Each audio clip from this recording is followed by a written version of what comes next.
Muito boa tarde a todos. Penso que me estarão a ouvir.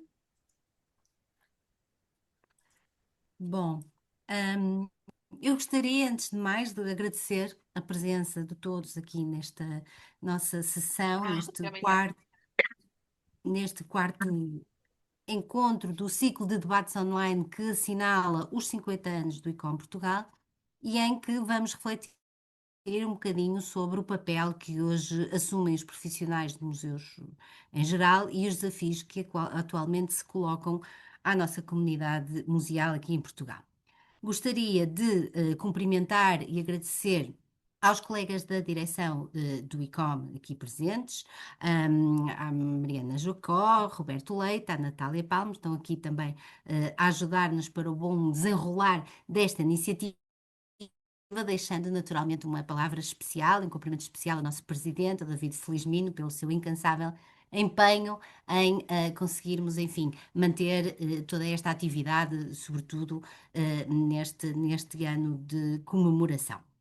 Finalmente, mas também não menos importante, gostaria de cumprimentar e agradecer de forma muito especial a generosidade dos nossos oradores convidados em aceitarem estar hoje aqui conosco para partilharem também as suas reflexões, as suas inquietações, opiniões e pontos de vista sobre este tema que é dedicado então aos profissionais de museus e à importância, sobretudo, da valorização do trabalho museológico. O tema que escolhemos para este quarto debate é um tema que naturalmente assume hoje um particular relevo. Estamos numa época de profundas e rápidas mudanças sociais, económicas, políticas, culturais, ambientais e tecnológicas, tanto a nível nacional como a nível internacional, e é evidente que também sabemos, nós que também somos profissionais de museus, que nos cabe, entre outros, o papel fundamental de garantir a preservação e a valorização do património nosso, que é comum, a salvaguarda e a memória da identidade coletiva da sociedade, como agentes também de produção e transmissão de conhecimento que somos, mediadores entre as coleções, o património e as comunidades onde estamos integrados. Por isso mesmo, temos aqui um belíssimo painel de colegas convidados e antes de darmos início ao debate propriamente dito, eu passo a apresentar muito rapidamente os nossos convidados e o nosso painel de oradores para que quem esteja a ouvir-nos também os possa, se de alguma forma não os conhecerem, ficar um bocadinho mais por dentro das suas linhas de trabalho. Temos então a doutora Doris Santos, que é licenciada em História, variante de Arte pela Faculdade de Letras da Universidade de Coimbra, sendo também licenciada no ramo de formação educacional e mestre em Museologia Património, com doutoramento em História da Arte, especialização de Museologia e Património Artístico pela Faculdade de Ciências Sociais e Humanas da Universidade Nova de Lisboa.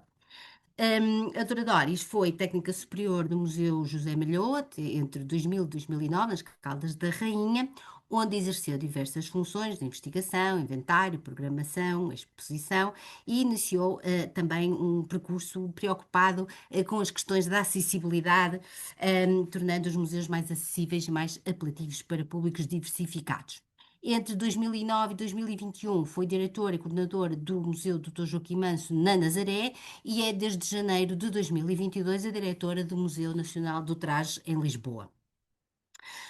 O Dr. Jorge Paulo Bruno é licenciado em História pela Universidade dos Açores e desempenhou diversos cargos políticos no Governo Regional dos Açores, exercendo desde 2005 a função de diretor do Museu da Angra do Heroísmo. Direção interrompida entre 2009 e 2012, que foi um período em que assumiu o cargo de diretor regional da Cultura do 10º Governo dos Açores. Foi ainda coordenador do projeto de Inventário do Património Imóvel dos Açores, cuja execução esteve a cargo do Instituto Açoriano de Cultura, ao qual presidiu entre 1990 e 2009 e assumiu também a gestão do projeto Atlântico da Arte Digital e do projeto Cronos no âmbito do Interreg 3B. A norte temos também a doutora Maria José Sousa, licenciada em História com pós-graduação em Museologia pela Faculdade de Letras da Universidade do Porto, pós-graduada em Gestão Cultural pela Escola de Gestão da Universidade do Porto e ainda mestre em Património e Turismo pela Universidade do Minho. Foi arqueóloga nas câmaras municipais de Esposende e Barcelos e desde 2001 conservadora no Museu de Arqueologia Dom Diogo de Sousa em Braga. Exerceu as funções de diretora interina deste museu e do Museu dos Biscainhos entre fevereiro de 2024 e março de 2025 e é desde então a diretora do Museu de Arqueologia Dom Diogo de Sousa. Rita Maia Gomes é licenciada em História na Faculdade de Letras da Universidade de Lisboa, pós-graduada em Museologia pela Faculdade de Letras da Universidade de Porto e mestre em Museologia pela Faculdade de Ciências Sociais e Humanas da Universidade Nova de Lisboa, onde concluiu também o doutoramento em História da Arte com especialização em Museologia e Património Artístico. Ao longo do seu percurso profissional, colaborou com vários museus de arte portuguesa, entre os quais a Casa Museu Leal da Câmara, Teixeira Lopes, Galeria Diogo de Macedo e ainda o Museu Nacional de Arqueologia no Porto. É desde junho de 2025 diretora do Museu Rainha Dona Leonor em Beja. Rui Cortes Guerreiro é licenciada em História na variante de Arqueologia pela Faculdade de Letras da Universidade de Coimbra, tem o curso de mestrado em Museologia na Faculdade de Évora e frequenta atualmente o mestrado em Gestão e Valorização do Património também em Évora. Enquanto técnico superior de Arqueologia e Museologia da Câmara Municipal de Almodóvar, está ligado à criação do Museu da Escrita do Sudoeste, à rede de museus do Distrito de Beja e à rede de museus do Baixo Alentejo, estando também ainda coordenador da rede de museus de património de Almodóvar. Deu também formação em cursos técnicos de museologia e técnicos de património e integra os corpos sociais da APOM, da Associação Portuguesa de Museologia. Bom, isto foi uma apresentação muito rápida e muito breve. Mais uma vez, sejam todos bem-vindos, obrigada pela vossa participação e disponibilidade. E vamos introduzir muito brevemente aqui o tema que nos traz, e que é naturalmente muitíssimo extenso e abrangente, e portanto tivemos de optar por um determinado alinhamento de reflexão, essencialmente baseados na conjuntura atual dos museus portugueses e nos desafios que todos enfrentamos. Como sabem, a questão dos profissionais de museus e da valorização do trabalho museológico para a sociedade é uma das principais linhas de enfoque do ICOM e o ICOM Portugal tem, aliás, desde sempre, chamado a atenção das nossas tutelas para esta questão. Por isso, recordo aqui um pequeno excerto destacado no editorial da nossa estimada Sofia Marçal, do boletim número 19 de dezembro de 2022, que foi um boletim precisamente dedicado a este mesmo tema. Aliás, como o outro que tínhamos também em 2018, o boletim número 12, foi também ele dedicado ao tema dos profissionais de museus. E esse pequeno excerto de um texto coletivo, que foi redigido por um conjunto de colegas, no qual também tive o gosto de participar, relembra-nos do seguinte: os museus, como todas as instituições, são reflexo dos seus profissionais. Os profissionais de museus, mais do que agentes, são motores deste processo de constante passagem de testemunhos e de construção de novas leituras com a sociedade. Os profissionais de museus são, por isso, essenciais na continuação da construção do futuro, assente sobre o conhecimento informado e partilhado do passado. Recordo também, muito rapidamente, aquela que é a definição de profissional de museu que consta nos estatutos do ICOM e que nos define a todos como todos os membros do pessoal de museus que tenham recebido uma formação especializada ou possuam experiência prática equivalente em todas as áreas ligadas à gestão e às atividades do museu, incluindo pessoas independentes que respeitem o código deontológico do ICOM para os museus e que trabalham para os museus de acordo com o definido acima, como consultores ou profissionais, excluindo claramente todos os que promovem ou comercializam produtos ou equipamentos.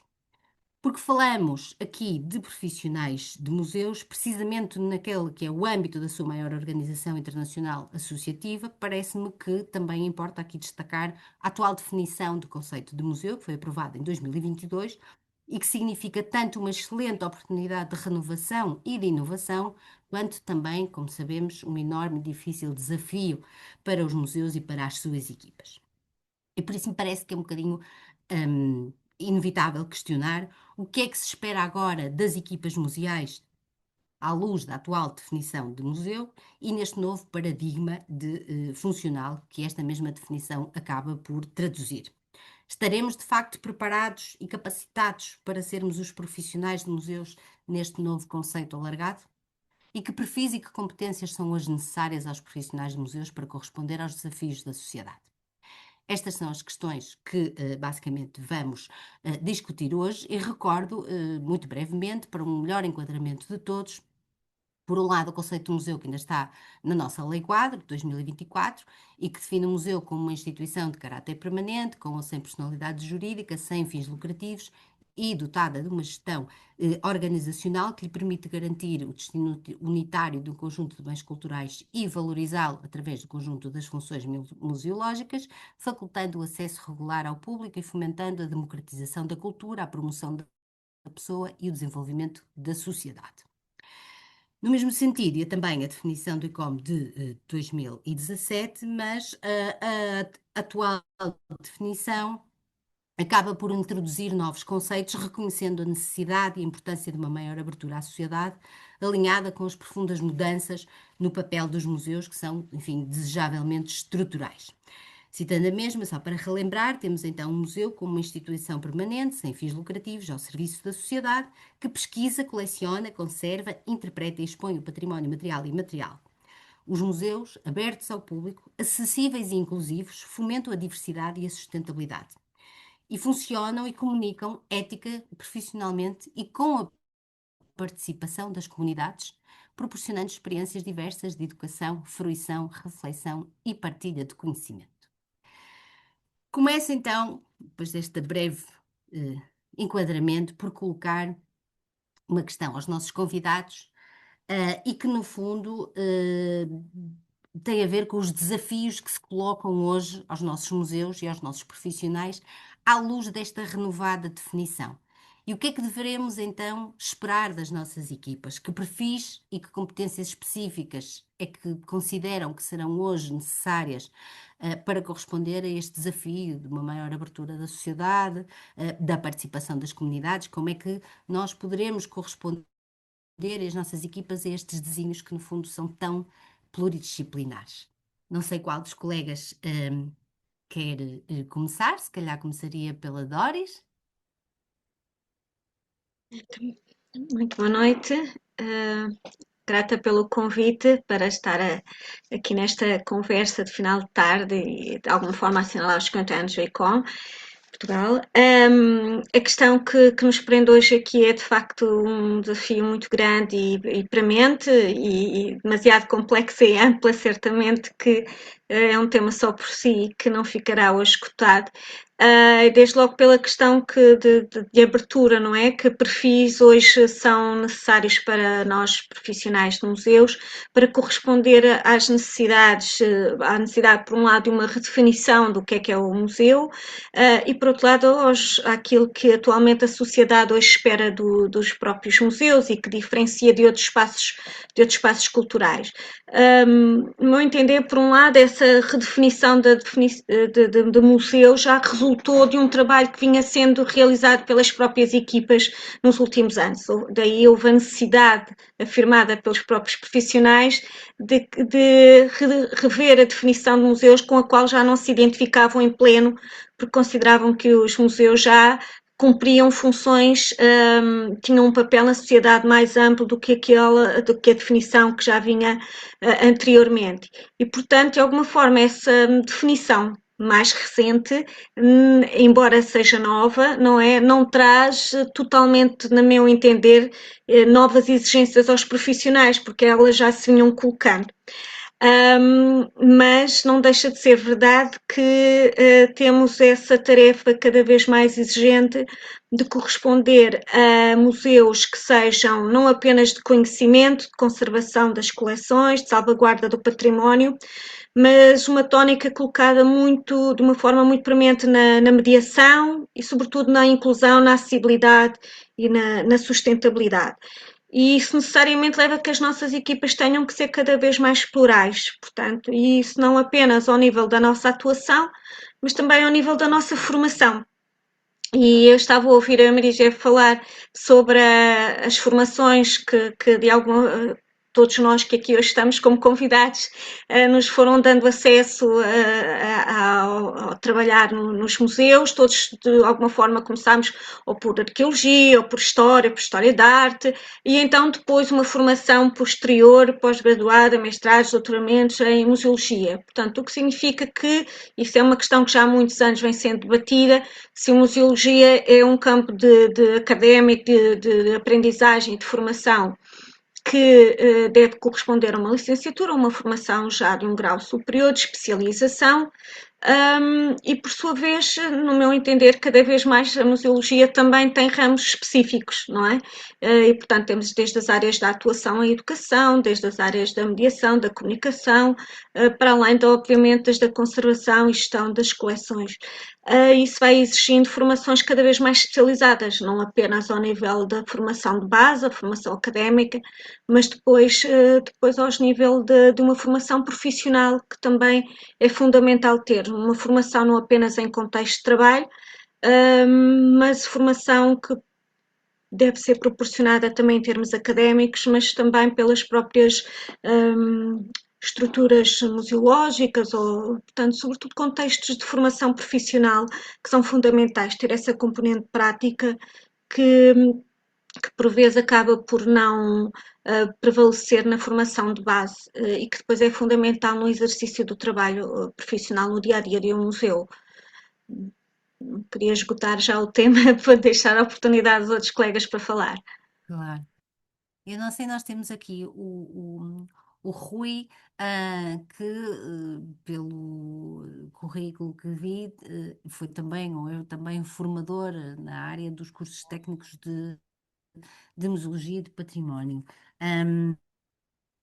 Será que nos podia dar também um bocadinho de insight dessas formações? Porque, pelo que a Doris acabou de dizer, isto remete-nos um bocadinho para a importância da formação contínua, não é? Portanto, há uma formação de base, sim, mas depois, realmente, todos os focos que nós acabamos por ir tocando no desempenho das nossas funções acabam por, enfim, fazer com que necessitemos realmente de formação contínua e para nos podermos, enfim, preparar para os desafios que vão sendo cada vez maiores. Portanto, já agora, respondendo também à pergunta de base, Rui, se puder introduzir um bocadinho daquilo que é a sua experiência até enquanto formador, o que é que podemos esperar agora, em relação a isso? Efetivamente, eu acho que em relação aos desafios, cada vez mais se vão centrar certamente, e isso está em discussão, e há muito debate à volta disso, e há realmente muito interesse em relação à parte comunitária. Eu acho que, para além da formação base, e eu, estando ligado a um museu municipal e uma rede de museus também regional, constata-se que a nível dos quadros dos museus, estes são muito reduzidos e muitas pessoas que estão ligadas a estes museus, que são a grande maioria em Portugal, os museus municipais, não têm uma formação específica efetivamente de museologia. É necessária essa formação e é necessário também irmos muito mais além, porque nós esquecemos, falamos, experimentamos já, mas ainda se pratica pouco dentro do horizonte de possibilidades que isto gera, que é realmente a parte comunitária, o diálogo que é necessário criar dinamismos de gestores de relações. Nós teremos de ser um bocadinho gestores de relações e esse envolvimento da comunidade, que depois vai a pontos como a diversidade, como a inclusão, etc. Mas muitas vezes nos museus não estamos completamente preparados.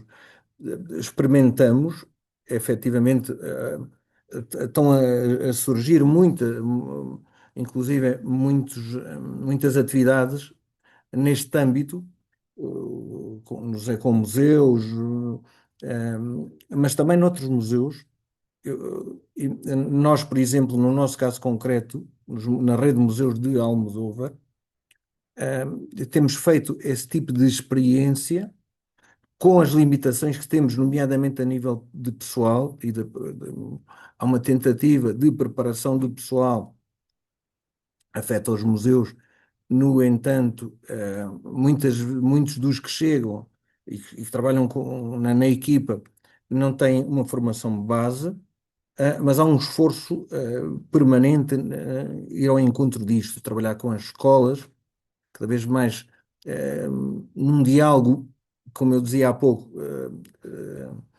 muito aberto e de desenvolvência a nível da programação conjunta.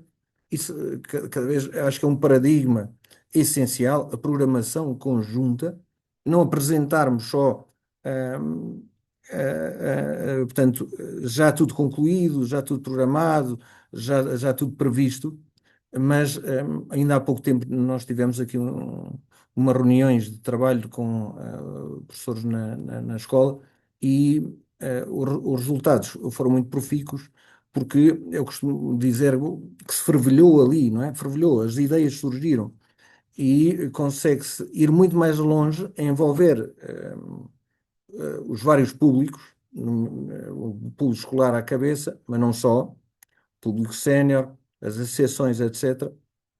Aí acho que há um campo aberto a explorar. Em relação às formações. Muitas vezes, um, quem chega aos museus, eu há pouco dizia que não dispõe destas formações, e quem faz estas formações mais técnicas, mais ligadas à museologia, muitas vezes não entra nos museus, nomeadamente a nível das câmaras, por as várias vicissitudes. Era fundamental quem tem formação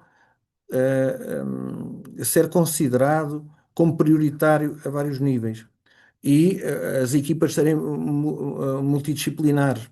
Hoje em dia, ainda se vive nos museus municipais o abrir portas, que nós reclamamos muito, por exemplo, na rede de museus do Baixo Alentejo. Há, há muito que discutimos o assunto, que depois acaba por não gerar resultados práticos e resolução novas dinâmicas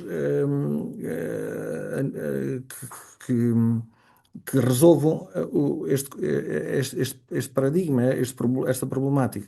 Efetivamente, só com formação, pessoas adequadas, multidisciplinares e que formem equipas. O grande problema é que os museus, nomeadamente nos museus municipais, eu sei que aqui temos um conjunto de pessoas de museus nacionais, uma realidade diferenciada, sem dúvida alguma, mas principalmente em relação aos museus municipais, a grande falta é equipas amplas, completas, multifacetadas, mas também multidisciplinares, essencialmente multidisciplinares.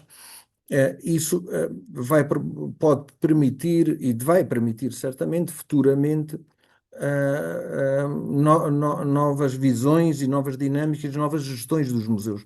Os museus municipais, inclusive, nem muitos deles nem uma coordenação têm. Nós verificamos, por exemplo, na rede de museus do Baixo Alentejo, que muitos museus ou têm uma coordenação muito informal, sem grande legitimidade, não pode ir mais além e depois com equipas completamente reduzidas, inclusive com muitas pessoas que estão através de programas, portanto, são colaboradores Exato. com tempo limitado e quando têm Já a vamos, já formação. vamos chegar a essa questão, Rui. E Tá se bem, calhar desculpe, pegava, desculpe. nada, pegava aqui um bocadinho no que estava a dizer e passaria, se calhar, a palavra agora à Maria José Souza, que vem de um contexto também municipal para o nacional, não é, Zé? E colocava-lhe realmente, pronto, essa questão de que perfis é que hoje consideras que sejam necessários, sobretudo porque, até neste caso, o Museu Dom Diogo de Sousa tem um serviço que muito poucos de nós de facto têm, não é? Que é a vantagem de poder ter um laboratório de conservação e restauro em pleno funcionamento e que, enfim, vai dando apoio também aos colegas sempre que precisamos, não é? E portanto, misturando um bocadinho aquilo que são, digamos, os perfis e as competências mais tradicionais, não é? Destas formações de base que, no fundo, a próprio painel de hoje reflete um bocadinho, não é? Somos todos de história. Como é que tu vês essa questão? Pegando também um bocadinho nas palavras do Rui, naquela questão que a Doris falou também desta necessidade da formação contínua, não é? E como é que estes perfis e estas competências hoje acabam por traduzir-se, por exemplo, no teu dia a dia, não é? Sim, antes de mais nada, agradecer ao ICOM Portugal o convite e parabenizar também pelos 50 anos e, em particular, à Maria José, com quem convivo já desde longa data, começando no mundo da arqueologia e tendo passado depois aos museus. No que diz respeito às necessidades dos museus em termos de competências, queria dizer também ao Rui que o que se passa nos museus ditos nacionais e municipais não é assim tão diferente. Aliás, conheço museus municipais que têm muito melhores equipas e mais capacitadas que muitos museus nacionais. Agora, o que é desejável é sempre algo que é o sonho, não é? E também porque cada vez mais as competências aumentam a cada dia que passa em termos do que seria desejável ter no museu. Não apenas, e pegando no que a Maria José falou, relativamente às áreas técnicas dos museus e que se aprendem com o estudo, com a investigação, com a incorporação e, no nosso caso, também com a conservação e restauro de materiais arqueológicos, que é uma área que o Museu Dom Diogo de Sousa em Braga tem, mas também depois tudo o que se aprende com a interpretação, a exposição e depois com a sociedade cada vez mais diversa que temos, cada vez são mais necessárias abordagens diferenciadas e discursos muito mais dirigidos a públicos específicos, às necessidades especiais, uma série para trabalhar essa questão da inclusão, que, como a Doris falou, não é de agora que é detectada essa necessidade. Já há muitos anos que fomos detectando, não tanto em termos das diversas culturas das comunidades imigrantes que são cada vez maiores em Portugal, mas também pelas necessidades especiais, pelos grupos com formações específicas, não é? Há uma série de públicos-alvo que nós deveríamos conseguir trabalhar, mas houve uma vez alguém que referiu que os museus deveriam ter elementos capacitados em quase todas as áreas de ensino, dos vários níveis escolares, com o que eu concordei naturalmente, porque isso seria o desejável para termos as abordagens das várias coleções, de acordo com todos esses públicos que nos visitam ou que gostaríamos que nos visitassem. De qualquer forma, o que acontece é que nós também temos as equipas que temos e que muitas delas já estão há muitos anos a trabalhar em museus, que têm a sua carga, a sua história, o seu percurso, e aí seria importante, e acho que estamos também mais alertados nesse sentido e a trabalhar, que é capacitar as equipas, começando a potenciar formações que durante muitos anos, durante décadas, não foram proporcionadas aos profissionais dos museus. as pessoas que queriam iam fazendo formações, iam fazendo pós-graduações, iam fazendo formações práticas, profissionais em várias áreas do seu trabalho, mas ficava um bocadinho ao gosto, à motivação de cada um realizar. Estamos no momento em que também em termos das direções de museus e tanto municipais como ditos nacionais, isso é notório e que os próprios profissionais também estão a começar a estar mais abertos à necessidade de novas abordagens. Muitas delas foram um bocadinho questionadas e quase os museus foram tendo que se reinventar porque as comunidades, os contactos começaram a chegar e as pessoas também tiveram que se mobilizar no sentido de dar resposta. De qualquer forma, há um longo caminho a fazer. Acho que existe cada vez mais uma comunidade museal que está com esta preocupação e a trabalhar neste sentido, e acho que temos que trabalhar todos com espírito colaborativo e colaborando nas competências que cada um de nós tem nas suas instituições, e potenciar o trabalho em rede, porque de outra forma era impossível termos todos os técnicos de todas as áreas que sabemos que são necessários, mas que não é viável nunca ter. Não sei se há algum sentido. Sim, e pegando agora também um bocadinho nisso, eu se calhar questionava e começaria agora neste caso pelo doutor Jorge Paulos, que será, podemos questionar se nós estamos realmente capacitados para sermos os profissionais com, não digo todos os perfis, que é evidente que isso não é, isso é uma utopia, não é?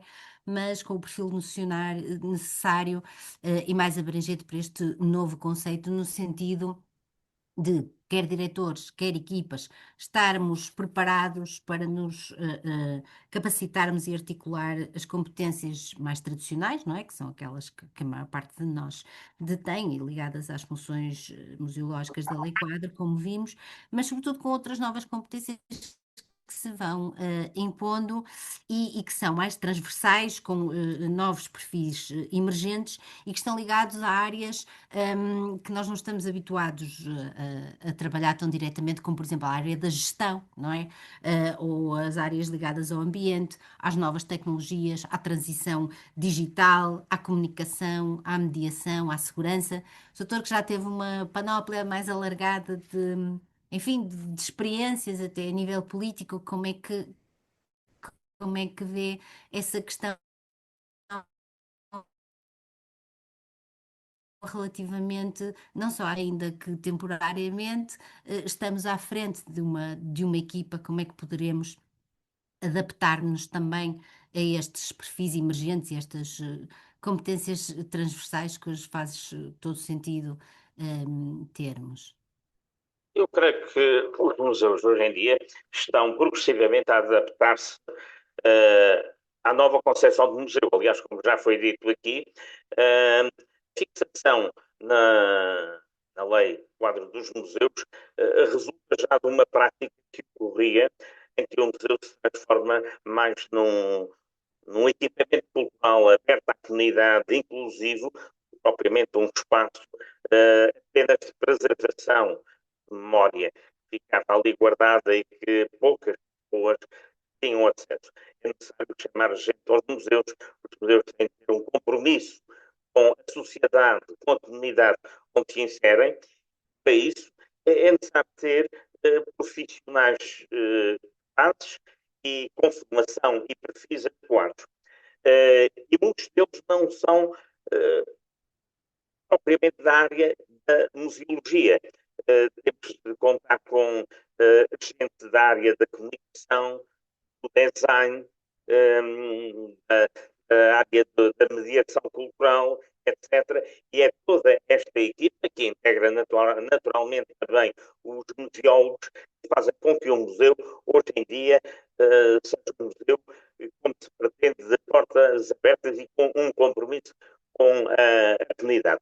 Eu, no caso que posso testemunhar do Museu de Angra do Heroísmo, de modo os museus nos Açores, e recordo aqui para quem não sabe, há duas tipologias de museus na região autónoma dos Açores, são os museus de ilha, correspondem de certo modo a museus municipais, na tutela respectiva da municipal onde se inserem, e os museus regionais, que são três, correspondentes aos três ex-distritos existentes nos Açores antes do processo de regionalização, e um outro Museu do Pico, mas não tem as características destes três antigos.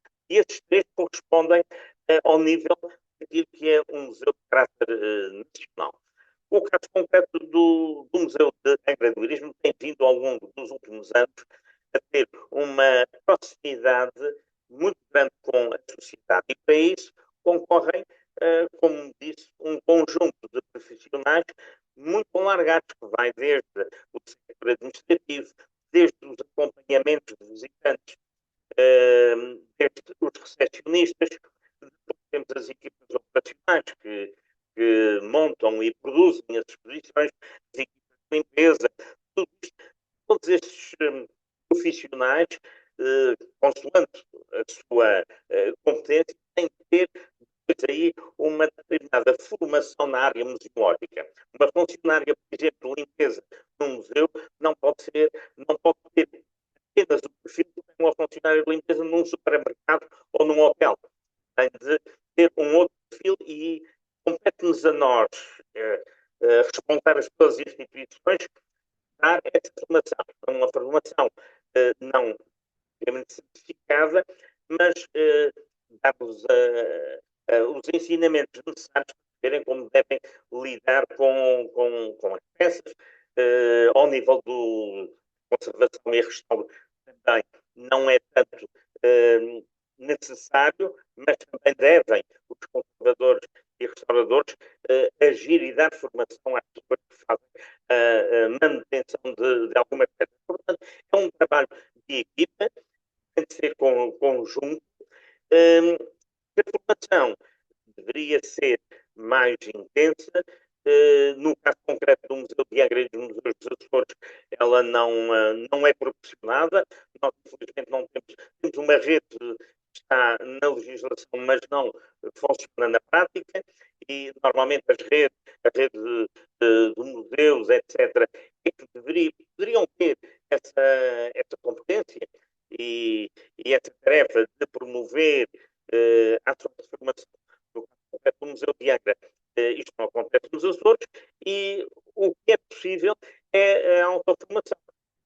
Qualquer funcionária do Museu de Angra do Heroísmo que queira fazer a autoformação está autorizado a fazê-la, está dispensado do seu horário laboral, só que o museu não tem recursos financeiros que possam pegar a inscrição na formação, e como a maior parte das ações de formação não ocorrem na Ilha Terceira, onde está sediado o Museu de Angra, o funcionário tem ainda de suportar a sua deslocação para fora da ilha e o alojamento durante os dias da formação.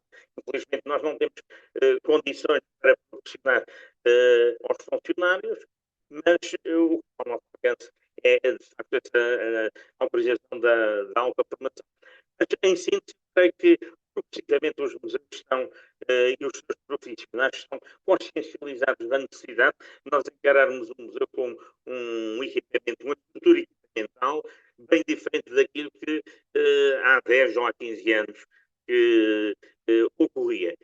Confesso que há 20 anos, quando cheguei ao Museu de Angra do Heroísmo, encontrei um museu riquíssimo, mas fechado por si, e a necessitar abrir-se à sociedade, abrir salas, ter mais espaços positivos, proporcionar uma ligação muito maior. Neste momento, nós temos, por exemplo, desenvolvo o conceito de residências.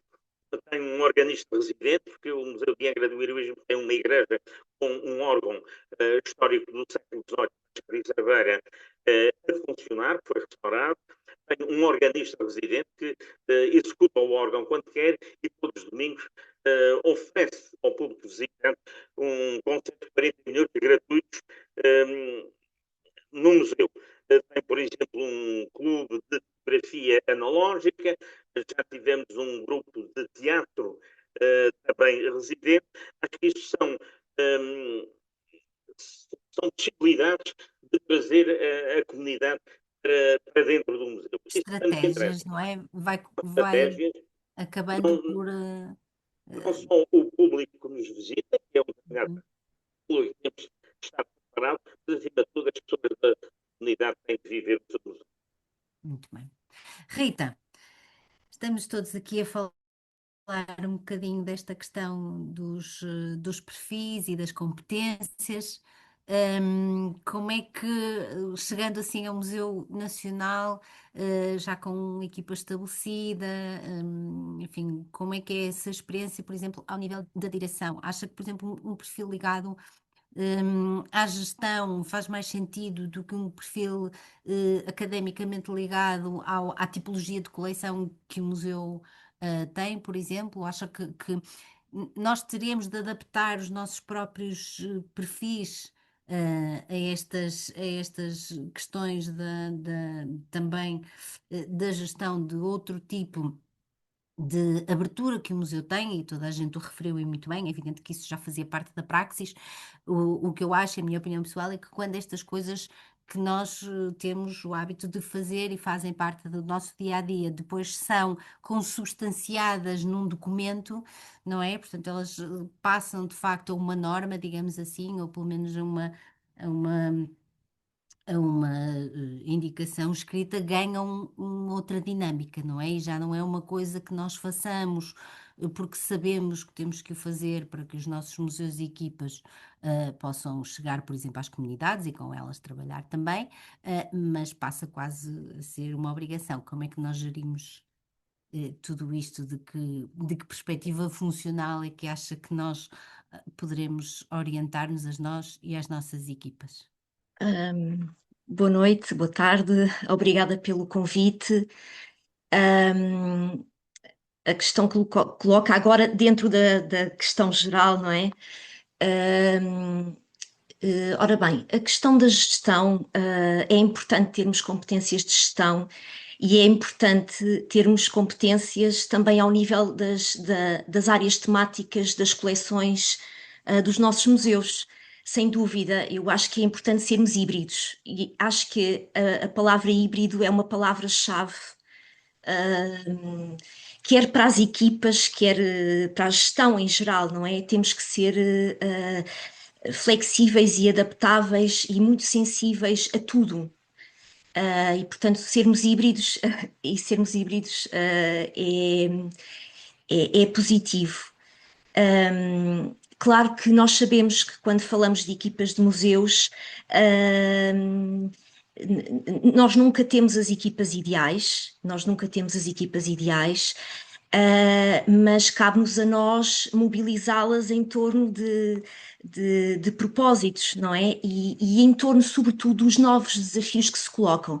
Eu devo dizer que, ao longo da minha experiência de 25 anos de trabalhar em museus e com museus, eu fui assistindo sempre a um grande esforço das equipas, que nós sabemos que são sempre reduzidas e diminutas, a um grande esforço para se tentarem atualizar, não é? Para se tentarem estar a par dos tempos e não encarceradas no nosso espaço sagrado. E isso eu acho que é preciso dizer. Claro que as nossas equipas têm problemas, claro que há sempre pessoas que são. A mudança e a transformação é sempre mais complexa de operacionalizar, mas em geral eu devo dizer que pelas equipas todas por onde passei, há sempre uma vontade de atualização e isso eu devo registar e devo dizer. Fechando um bocadinho a ronda aqui desta primeira ronda e complementando e também não me repetindo aos colegas, eu devo dizer que para esta questão lembrei-me muito e vou apropriar-me aqui de um pensamento ou de uma convicção de um profissional que para mim e para muita gente e para todos é um profissional de referência na museologia em Portugal, que é o Dr. José Luís Porfírio.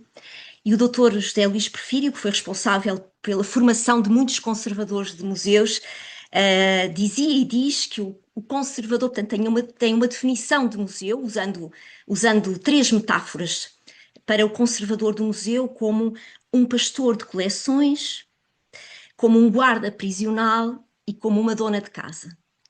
Eu acho esta definição extraordinária, acho que é muito atual, ainda hoje, mas acho que carece de atualização, e nós sabemos que as definições carecem de atualização, porque os tempos vão mudando, e eu tenho vindo a pensar que metáfora é que usava, a que acrescentaria a esta definição do Dr. José Luís Porfírio, e de facto ocorreu-me esta ideia de estafeta. Esta ideia de estafeta, que é alguém que faz serviço exterior, que é alguém que entrega encomendas, que é um mensageiro, que faz recados, e esta metáfora na qual tenho pensado significa esta capacidade que as nossas equipas têm que ter para sair, para ler, para interrogar, para interpretar, para sentir o território.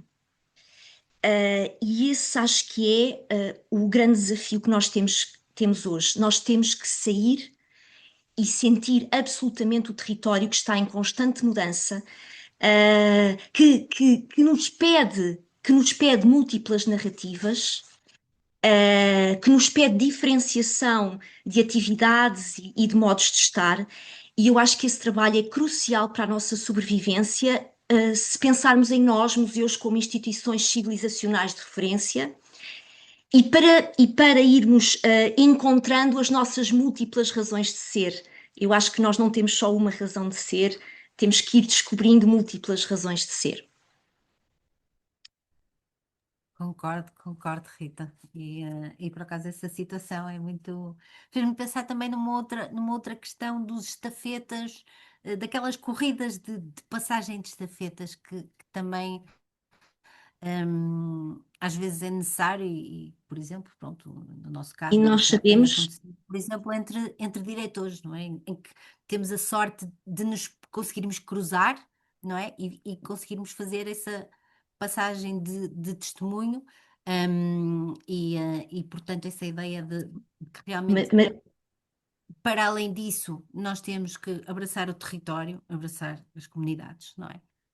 Acho que isso vai ligar-se muito àquilo que eu queria perguntar a seguir e que me vou ficar, já que a Rita está agora aqui em diálogo, vai ser. deixe-me só acrescentar uma coisa, já que diga. falou da corrida de estafetas. Hum. A passagem de testemunho é muito importante e isso preocupa-me muito, porque, na verdade, nós sabemos que um dos problemas é a renovação de equipas e estão a sair dos nossos museus pessoas muito qualificadas e pessoas muito capazes, que têm uma experiência que não é... que vai muito mais além da formação académica, e nós sabemos que a prática nos museus requer aprendizagem de procedimentos e de práticas que a formação académica não dá, e muitas vezes o que eu noto que está a acontecer cada vez mais, e isso é grave, é que essa passagem de testemunho é posta em causa, e isso é um problema que nós temos para os profissionais de museus. Muito grave, porque depois esse saber fazer acaba por não ser transmitido às novas gerações, não é? Nós estamos neste momento com graves problemas de saída do pessoal profundamente experiente e conhecedor das coleções, das realidades dos museus, até das comunidades, e que não têm realmente a quem passar esse know-how.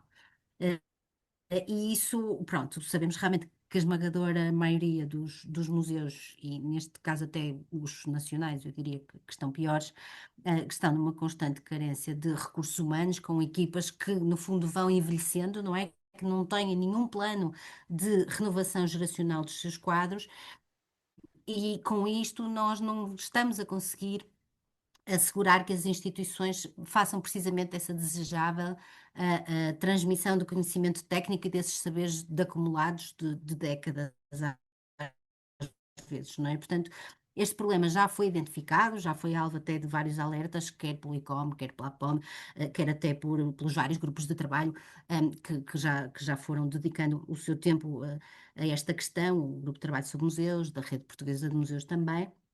Mas o facto é que nós continuamos com estas circunstâncias que são muito negativas e os recursos humanos são claramente insuficientes para todos, sejam museus nacionais, municipais, até privados, diria eu também. E quando estes quadros não se renovam, porque há também uma grande mobilidade no seio dos museus nacionais, por exemplo, e as carreiras de base, nós sabemos também, perdão, que não são nada atrativas, não é? Portanto, como é que vamos captar gente para desempenhar funções que são importantíssimas de vigilância, de guardaria, de assistentes de sala, etc., não é? Portanto, nas carreiras auxiliares, acaba isto tudo por gerar, penso eu, uma grande dificuldade também no cabal cumprimento daquilo que são as nossas vocações, a nossa missão, não é? Do trabalho nos museus, mas também uma grande instabilidade nas equipas, apesar de tudo, não é? Que não vêm um caminho ascendente, digamos assim, para a realização do seu trabalho. Isto acaba também por gerar, creio, não sei se concordam comigo, alguma precariedade eventual quando nós tentamos arranjar soluções para esta questão. Soluções que passam por, enfim, por vezes a opção, por exemplo, pelo acolhimento de estagiários remunerados ou de técnicos daqueles programas temporários de inserção profissional, da contratação, por exemplo, de outsourcing, não é? De serviços externos, de profissionais liberais em regime de avança. Portanto, eu penso que todos nós, de alguma forma, vamos fazendo o que podemos, dentro dos quadros legais em que cada um está integrado, naturalmente, vamos tentando solucionar este problema da carência dos recursos humanos. E por isso eu perguntava, e neste caso até começava já pela Rita, nestas circunstâncias, a valorização das nossas carreiras, que já é tão difícil e tão limitada, não é? Quando a maior parte dos profissionais já está tão sobrecarregada a tentar integrar-se em equipas pequenas, subdimensionadas, bastante envelhecidas e sem uma perspectiva de renovação, como é que nós podemos motivar estas equipas e seguir com elas uma vontade de as motivar a novas aprendizagens e a novas abordagens, muitas vezes também integrando pessoas de fora que possam, enfim, não pertencer, por exemplo, aos quadros, mas que podem ser uma forma de nós renovarmos e motivarmos as nossas pessoas, não é? Para irem um bocadinho mais além. Eu acho que é saudável recorrer, é saudável recorrer a bolsas, a estágios, enfim, aos voluntários, à prestação de serviços externos, porque de facto nós precisamos, não é? Mas mais do que precisar, eu acho que é saudável no sentido em que esses recursos trazem vitalidade à instituição. São às vezes bolsas de oxigênio. E, sobretudo, permitem que apontemos a novas direções, quer dizer que ampliemos enquanto equipa os nossos horizontes, a nossa forma de atuar.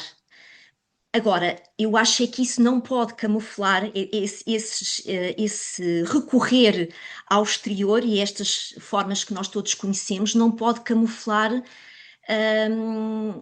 enfim, a necessidade que temos de robustecer as nossas equipas, e eu sou uma defensora acérrima do robustecimento das nossas equipas, quer dizer, nós não podemos deixar esvaziar os nossos recursos humanos ao ponto de quase trabalharmos com agentes exteriores, externos à própria instituição. Não é? Agora, nós sabemos que é incomportável financeiramente termos as valências todas contempladas nas nossas equipas, isso é uma utopia. Agora, o que eu acho muito importante, cada vez mais, é haver um corpus fixo, residente, que assegure,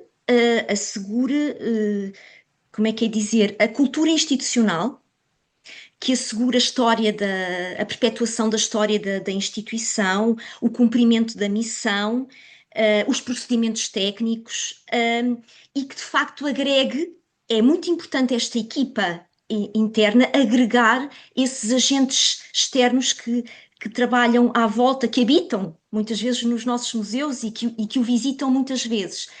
É importante que isso faça parte de uma estratégia de coesão desenhada pelas próprias equipas do museu. Agora, nós sabemos que é difícil mobilizar as equipas, sobretudo quando trabalhamos com poucos recursos e nos limites. Nós vamos esticando, as equipas vão cedendo, vão fazendo, mas é difícil mobilizá-las. Eu acho que para essa mobilização é muito importante, e aqui quem dirige, conseguir fazer, perceber, com que as equipas percebam que o museu onde trabalham tem poder, e tem um poder efetivo, que é o poder de chegar às pessoas. E quando nós percebemos que podemos chegar às pessoas, que podemos contribuir para um dia-a-dia mais, com mais bem-estar, com mais,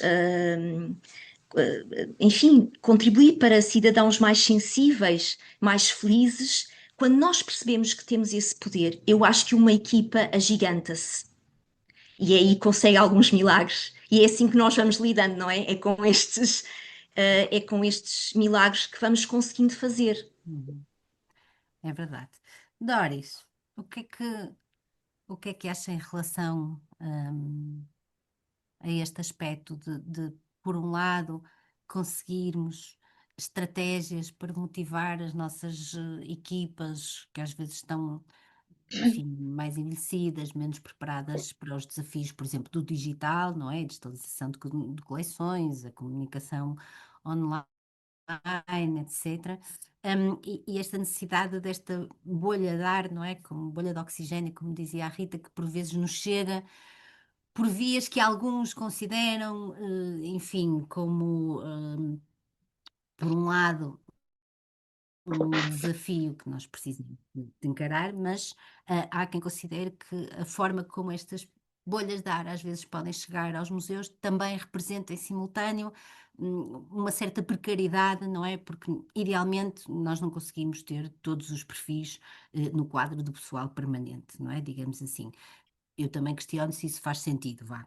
Há alguns perfis, se calhar, não faz sentido que sejam de quadro interno, e podemos ter outras formas também muito interessantes de colaborar até uns com os outros para irmos aprendendo e irmos colmatando, digamos assim, as necessidades uns dos outros, quando alguns colegas têm, por exemplo, claro, olho sempre ali para a Zé, lembro-me sempre do laboratório, não é? Portanto, se calhar não precisamos ter todos um laboratório de conservação e restauro, se há um ponto central, um núcleo mais ou menos central, que dentro daquela determinada área geográfica ou área tipológica, digamos assim, pode no fundo prestar também esse apoio. Não sei o que é que a Doris nos pode dizer a sua Eu reflexão sobre este constato assunto. que ao longo destes vários anos também, passando nos vários museus, em todos assiste a uma situação que é de chegar com equipas que se vão aposentando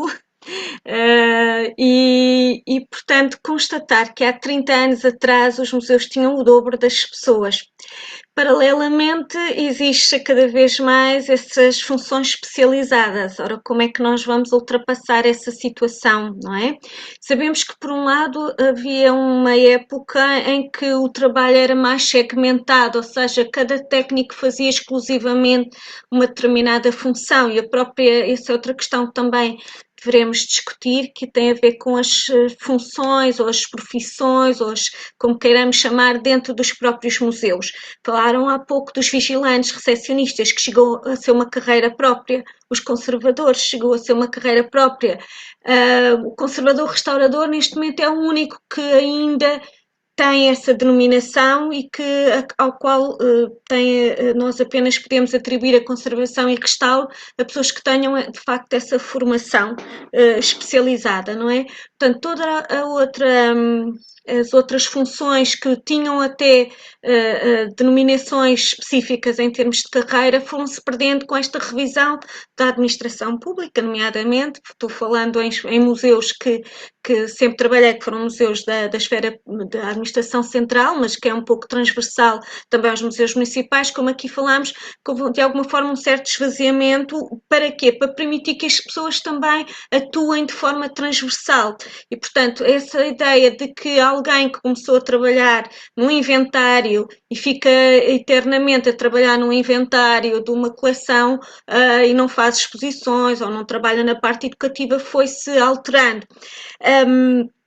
Por outro lado, e temos falado aqui muito nestas questões da acessibilidade, de trabalhar com a comunidade e com a inclusão, eu não vejo essas necessidades ou essas premissas como sendo exclusivas da competência da área da educação e da mediação, que é o que acontece muitas das vezes nos nossos museus. Portanto, quando queremos aferir se o museu trabalha no território, trabalha com a comunidade, trabalha com as escolas, falamos unicamente nesse setor da educação e da mediação, mas eu creio que isso deve ser uma sensibilização transversal a toda a equipa que trabalha nos museus, iniciando pelo próprio diretor, porque de fundo os museus nasceram dessa necessidade de tornarmos acessível, não é? Tornarmos acessível a comunicação, as coleções, ou seja, portanto, a palavra acesso está inerente à própria ideia do que é um museu, essa relação com a comunidade e com o território.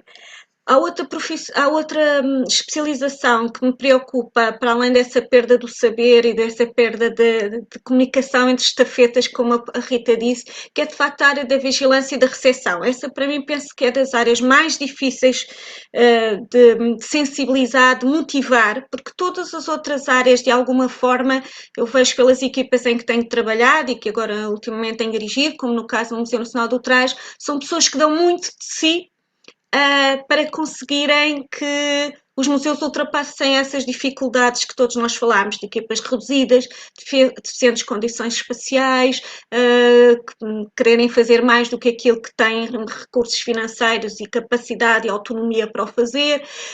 Portanto, os museus dependem muito, e a Maria José começou logo por dizer isso também, de que os museus são o reflexo das suas equipas, não é? Isso é por demais evidente, pelo menos em todos os museus onde eu tenho trabalhado. São muito o reflexo dos seus profissionais, mas a parte dos vigilantes, da parte da recepção, é de facto o mais difícil de motivar, não só pelos horários que têm que realizar, que são horários diferenciados e que leva sempre a questões de alguma sentido, de alguma diferenciação na sua atenção em relação aos demais colegas da equipa, mas sobretudo porque tende a ser uma atividade rotineira e pouco dinâmica. Ora, o que tentamos fazer, pelo menos no Museu Nacional do Trás e noutros museus em que tenho trabalhado, é tentar motivar essas pessoas de alguma forma para aquilo que eles também têm, que podem contribuir para dar, porque eles são o rosto do diário de contacto com os visitantes. A maioria dos visitantes não vê toda a restante equipa técnica, nem tem noção de que existe toda uma equipa a trabalhar nos bastidores, não é? E, portanto, é sensibilizar essa parte desses agentes que estão à frente, em contacto direto com o público, para aquilo que eles podem dar, muito mais do que serem simplesmente os tais guardas, os tais como guardas prisionais, portanto, hoje perde-se muito mais, começando pelo próprio vigilante recepcionista, que é uma palavra que eu acho que também deveria ser revista. Isto portanto, para dizer que, de facto, tentamos colmatar muito esta carência de recursos humanos, por vezes, com essas contratações temporárias que vêm através, ou essas colaborações através de estágios académicos, de voluntários, mas isso não pode ser visto como uma base do trabalho, tem que ser visto como um complemento à equipa de facto residente, e constituindo a tal bolsa de oxigênio que às vezes nos ajuda de ganhar um novo fôlego perante algumas necessidades e dificuldades que estão identificadas, mas que acabamos por ir incorporando no dia a dia, de tal maneira a exigência do trabalho nos vai fazendo deixar, colocar de lado determinadas necessidades que são prementes e que não conseguimos responder.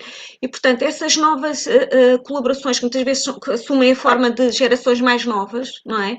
Que nos vêm trazer também vantagens em termos se calhar não têm tantos conhecimentos em termos do trabalho, do que é um museu, quais são os trabalhos que há no museu a fazer, mas têm competências, por exemplo, nessa área da comunicação, da tecnologia, de como comunicar de outra forma com os jovens, com outro tipo de comunidades, comunidades na sua diversidade.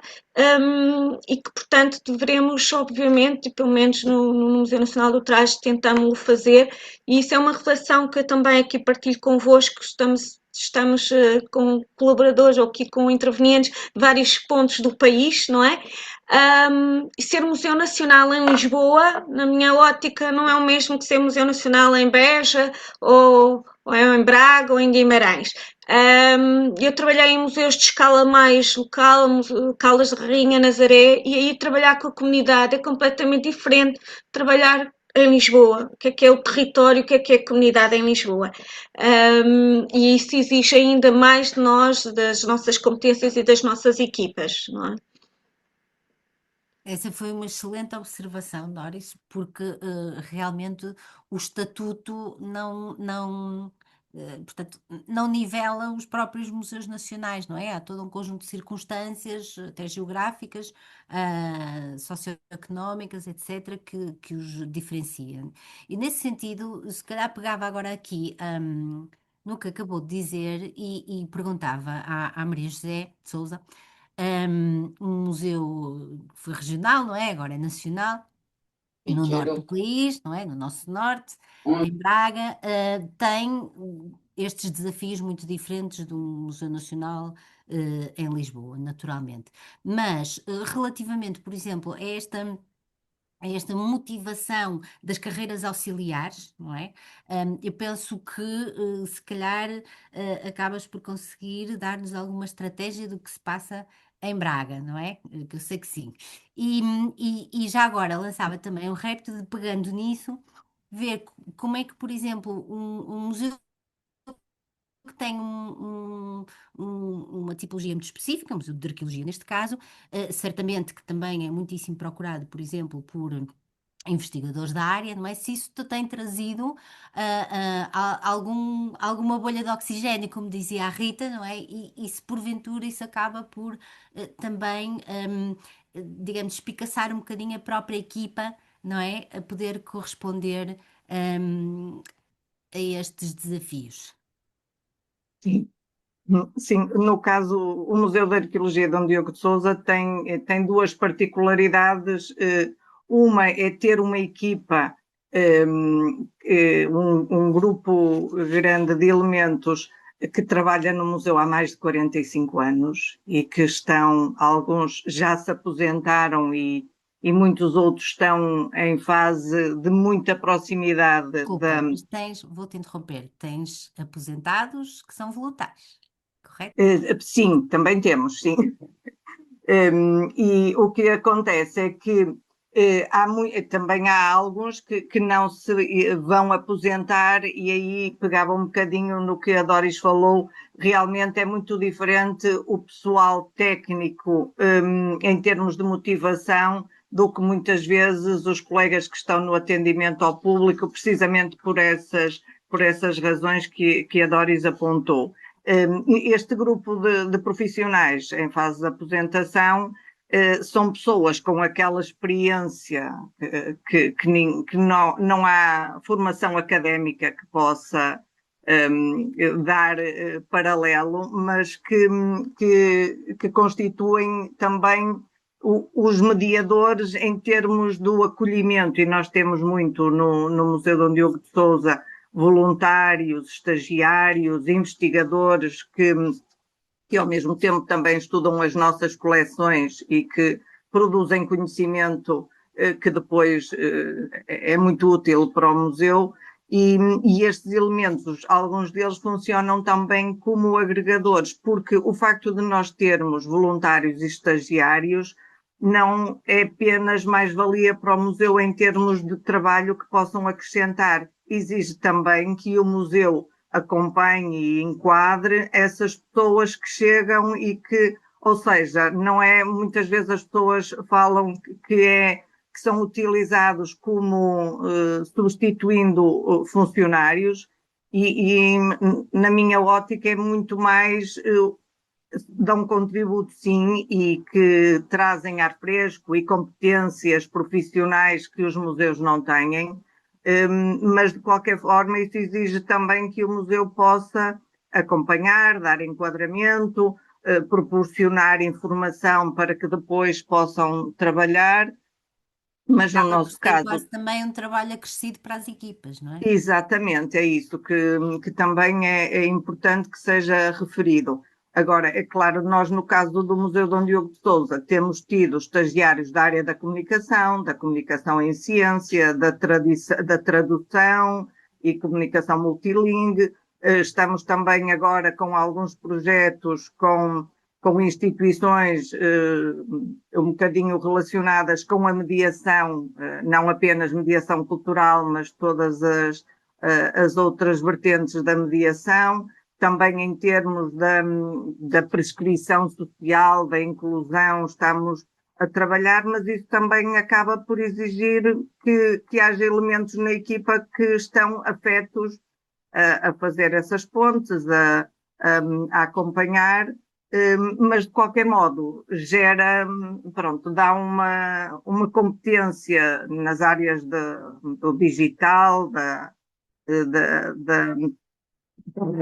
da comunicação, de tudo que são áreas que normalmente nós não temos nos museus técnicos com essas competências. O facto de nós termos tido estagiários e voluntários já fez com que as duas pessoas que conseguimos contratar muito recentemente tinham sido precisamente elementos que tinham estagiado no museu, que tinham feito formação e prática também no museu, que nos permitiu também ir aferindo o seu enquadramento na equipa e nas áreas de que tínhamos necessidade, ou seja, também por esse lado foi uma mais-valia. Agora, é muito verdade esse problema que existe, que é o saber fazer, que é quase impossível de ser transmitido, mas que estamos a procurar que haja convívio entre os que irão sair e os que estão a entrar ou que poderão vir a entrar e que eventualmente comecem com contratos temporários e que depois possam vir a ser enquadrados na equipa, mas são fases difíceis, pronto, mas que nós queremos ver como crises de crescimento e que ser otimistas vai tudo correr bem, claro. Remédio. E pegando um bocadinho nessa questão, agora voltava-me um bocadinho para os Açores, para o Dr. Jorge Bruno, e questionava realmente no sentido de tentar perceber se esta realidade que nós vivemos, se é comum também no arquipélago, ou se porventura o facto de, enfim, funcionarem em rede, se eventualmente há alguma estratégia, por exemplo, do governo regional em partilhar recursos entre os vários museus ou competências e perfis que possam ser transversais e que de alguma forma se existe alguma mobilidade, por exemplo, entre os profissionais dos vários museus da região, que possa, no fundo, ajudar a que este problema que se sente por todo o país possa de alguma forma ser aligeirado. Ou seja, eu não sei se vou dizer uma grande asneira, mas eu diria que imagino os Açores e a rede museológica açoriana como um conjunto de braços, não é? De uma realidade que tem, enfim, as duas tipologias de museus que o Sr. Doutor já nos indicou, mas que de alguma forma, se isso é mais fácil de promover-se, por exemplo, a mobilidade entre profissionais de forma a colmatar estas necessidades, destas competências emergentes e destes perfis que nós vamos necessitando, se existe essa partilha entre as instituições. Este meu vídeo hoje. Está sem som, Sr. Doutor. Doutor Jorge, está sem som. Obrigada. O que se passa nos Açores e no panorama museológico dos Açores é sensivelmente mesmo o que se passa a nível nacional. Nós temos as mobilidades que estão previstas na lei, mas há caminhos burocráticos a fazer e a mobilidade não se faz por ser entre funcionários de diversos museus, pode-se fazer entre qualquer outros organismos da administração pública regional. Mas a verdade é o seguinte, há uma falta muito grande de recursos humanos, mas isso é geral a todas as instituições, nomeadamente também aos museus. A verdade é que também nós, nos Açores, nos socorremos muito dos programas operacionais. Acolhemos normalmente os jovens que estão inscritos em programas operacionais, procuramos enquadrá-los. O enquadramento de um jovem que vem de um programa ocupacional ou mesmo até de um estagiário na área técnico-profissional envolve a necessidade de recursos humanos do museu para os acompanhar. Isto normalmente resulta por pouco tempo, porque ao nível dos estágios são cerca de 3 a 4 meses. Ora, 3 a 4 meses é muito difícil de se dar um enquadramento capaz. Ou melhor, e quando eles estão já um pouco familiarizados com a ajuda em determinadas funções no museu, termina o seu estágio. Ao nível dos outros programas operacionais, são normalmente de curta duração, quanto muito chegam a um ano, e às vezes eles já estão bem enquadrados, estão a desenvolver bem as suas tarefas, termina o período, eles vão embora e vêm outros. Ou seja, eu creio que a administração beneficia ou vai colmatar a dificuldade de recursos humanos através dessas estratégias, mas isso não é, quanto a mim, não é muito saudável. Também foi dito aqui que trazem uma levada a dar por é verdade, trazem juventude, trazem entusiasmo, mas nós consumimos muito os nossos recursos humanos do museu para lhes dar os enquadramentos necessários. Gostaria também de reafirmar aquilo que foi dito. A tarefa talvez mais ingrata, mais difícil de motivar num museu é o acompanhamento de visitantes e a área da recepção. Especialmente o acompanhamento de visitantes, dependendo dos espaços. No caso concreto do Museu de Angra do Heroísmo, que está instalado num antigo convento franciscano, o que significa que um dos acompanhamentos de visitantes está na zona do claustro. Ora bem, de inverno é quase insuportável estar no claustro. Faz frio porque não chove debaixo das arcadas, mas é muito desagradável e é indispensável a existência de um recurso humano para orientar as pessoas. Portanto, essa área é a mais difícil de motivar. Talvez a área de maior entusiasmo ao nível dos funcionários é a produção das exposições. Quando se está na fase de preparação, montagem das exposições, todos os funcionários se querem envolver porque é qualquer coisa que lhes transmite, acima de tudo, o amor à camisola, o fazer alguma coisa pelo próprio museu, que é muito mais para eles, obviamente, estar a indicar aos visitantes quais os percursos que devem fazer ou que não devem, por exemplo, ficar em determinadas peças. Pois a questão do pessoal auxiliar e realmente da recepção é a carreira mais difícil de motivar, não é? Portanto, estamos sempre a falar de carreiras ao nível de assistentes operacionais, muito raramente de assistentes técnicos, portanto, o próprio salário não é, enfim, atrativo e o que se assiste em praticamente todas as instituições de tipologia é depois a tentativa, e eu penso que isso será até mais fácil, se calhar, de conseguir no Museu Nacionais, de mobilidade depois para outros locais, não é? Para outras funções, e depois há pessoas que, dentro dessas carreiras, acabam por até investir na sua formação, não é? E, portanto, depois também pretendem evoluir. E, portanto, isso tem-nos acontecido também, e tem acontecido um pouco por toda a parte, que é muito difícil fixar profissionais nessas carreiras auxiliares de base, e também não é que a gente veja que a tutela tenha propriamente até hoje conseguido arranjar uma solução para isso. Portanto, acredito que também, enfim, nos Açores isso também deve acontecer, não é? Portanto, essa mobilidade que existe também entre as diversas instituições da administração pública, das pessoas dessas carreiras. Eu não sei, entretanto, se calhar ia aqui um bocadinho até ao leite. Deixa-me Diga, fazer diga, diga. só, Diga, faz permita-me favor. só uma observação, que é o seguinte, é que a mobilidade num arquipélago é mais complexa do que num território contínuo como o continente. Uma mobilidade normalmente funciona na própria ilha. Se for para outra ilha, as pessoas têm que mudar de residência. Ou há mesmo uma necessidade de mudar de residência, vêm com a família, o marido, as crianças, etc. Ou então tem que ser dentro da própria ilha. Na própria ilha só há um museu. A mobilidade entre museus é muito mais difícil. Quanto muito consegue mobilidade entre departamentos da administração regional, que não museus, porque nos museus teria de ser como se fosse outra ilha, o que também, num caso concreto do Museu da Agra, aconteceu há 2 anos, uma família se deslocou da Ilha das Flores, quis vir para a Ilha de Estaria, era uma funcionária que trabalhava no Museu das Flores, veio trabalhar no Museu de Angra, em regime de mobilidade, e o marido, que era professor na Escola nas Flores, também veio, concorreu e ficou numa escola na Ilha de Estaria. Mas é muito mais difícil a mobilidade num arquipélago do que propriamente no continente. Será fácil a saída para outros organismos, não é? Não entre museus. Isso também acontece.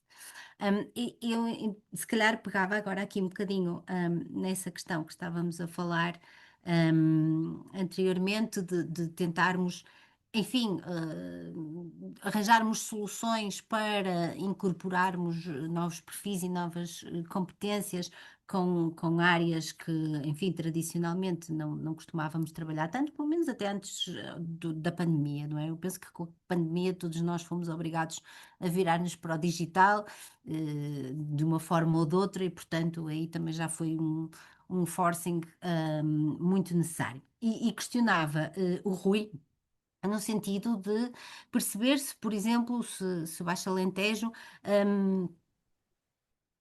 utiliza, no fundo, a força dessas várias redes a que o próprio Rui esteve ligado, como uma força maior de tentar, enfim, pelo menos minimizar algumas destas questões para os museus do Baixo Alentejo e tentar perceber se, pronto, se elas funcionam de facto, não só com trabalho em rede, se os seus profissionais trabalham em rede, não é? Se é uma rede, se são redes colaborativas e que depois de alguma forma possam, enfim, beber experiências uns dos outros e utilizar, até partilhar, digamos assim, recursos que uns possam ter e outros possam não ter, e de alguma forma, como é que essas redes a que o Rui está ligado podem, enfim, melhorar um bocadinho e valorizar não só o trabalho dos próprios profissionais, como dos próprios museus também. Sim, muito bem. Antes de ir a isso, eu só queria realmente pegar outra vez ali na figura Força. que há pouco a Rita falou em relação às estafetas. Depois a Maria José disse que era o passar testemunho também, mas para além de passar testemunho, é o trabalho em equipa, porque realmente só essa ligação entre os vários profissionais é que dá o resultado depois final. Mas nós falamos sempre em equipas, não é? Aí é fundamental. Eu acho que É não há, fundamental. não há um conceito que não esteja implícito que Sim, o sim, eu museu queria é, reforçar é isso. uma equipa, desde o diretor à senhora da limpeza, não é? Queria reforçar isso precisamente. Para além disso, não falámos no estatuto do museólogo, mas que é muito importante. A APOME tem recorrentemente levantado esta questão. e futuramente era importante, até para definir um bocadito as coisas e para quem de direito assumir isso como fundamental. Para além disso, nos museus municipais há um problema que é os quadros são muito restritos, como já vimos, não só nos municipais, também nos nacionais, mas especialmente eu acho que os municipais ainda mais. É fundamental a Associação de Municípios também ter aqui um papel de regulador e de se fixar determinado tipo de parâmetros para que seja cumprida realmente a lei quadro. Os museus municipais estão longe de o fazer.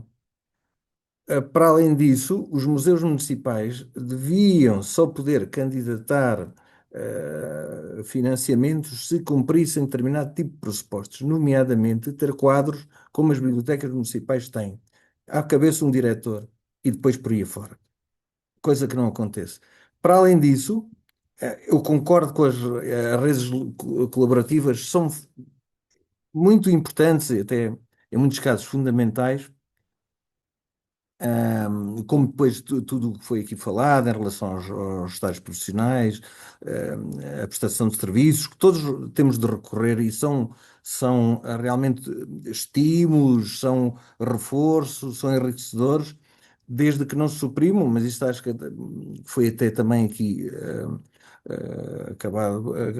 acabámos por todos, se calhar, chegar um bocadito a este princípio, desde que não suprima, desde que não supra a necessidades permanentes, não é? Desde que não substitua postos de trabalho efetivos. Em relação às redes colaborativas, as parcerias, nomeadamente a experiência que temos com a rede de museus do Baixo Alentejo, tem sido muito profícua, porque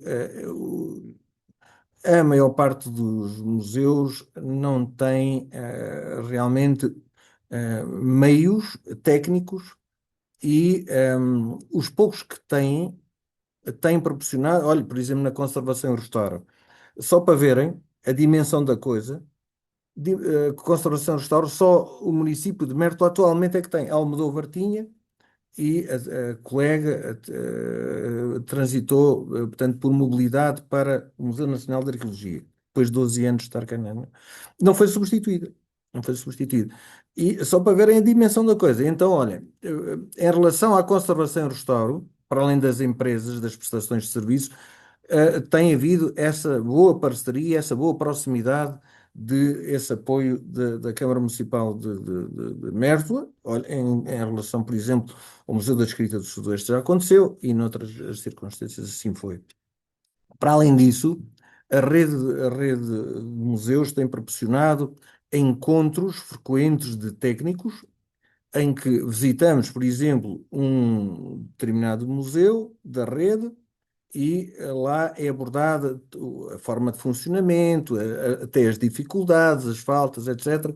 E, portanto, há ali passagem de informação.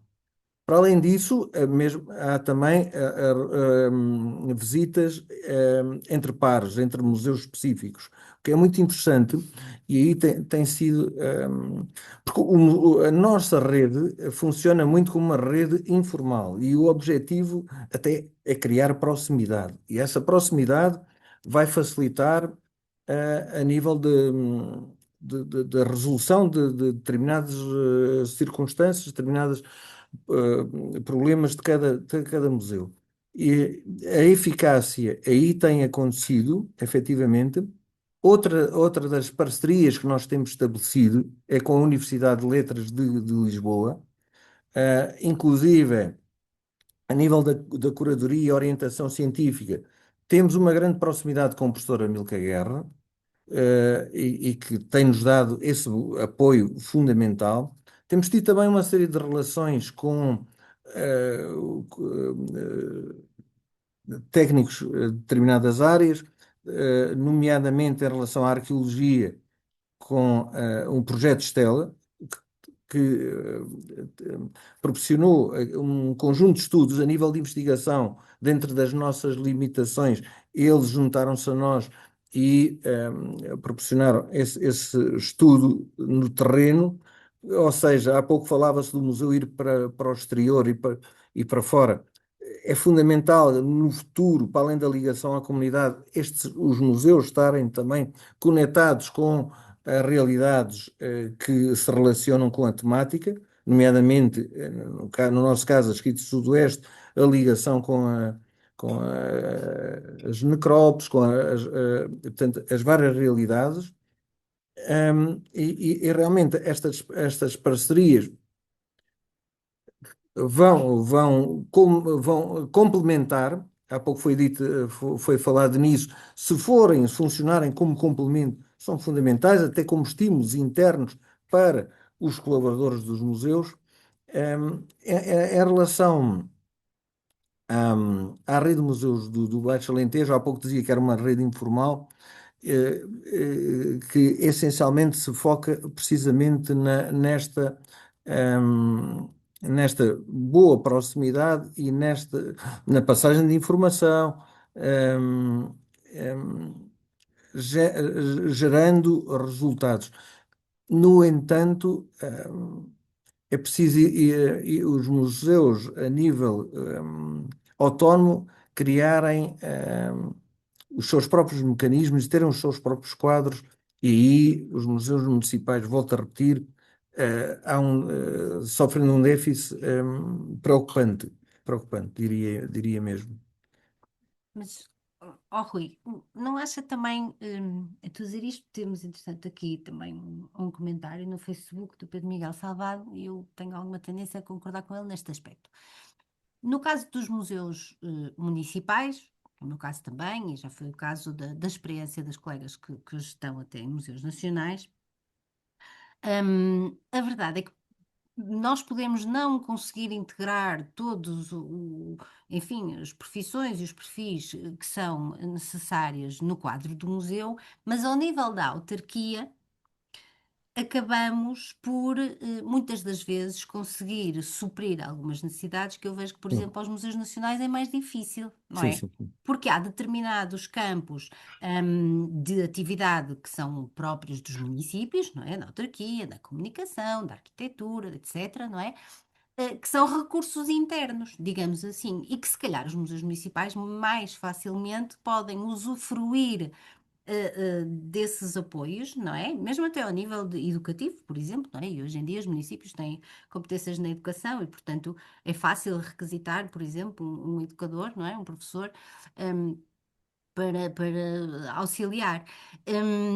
Ou seja, a minha questão é que muitas das vezes nós falamos em relação aos museus municipais, mas eu que também trabalho no Museu Municipal há 25 anos, honestamente até me sinto às vezes mais privilegiada do que colegas que trabalham em museus nacionais e que têm muita dificuldade às vezes em captar.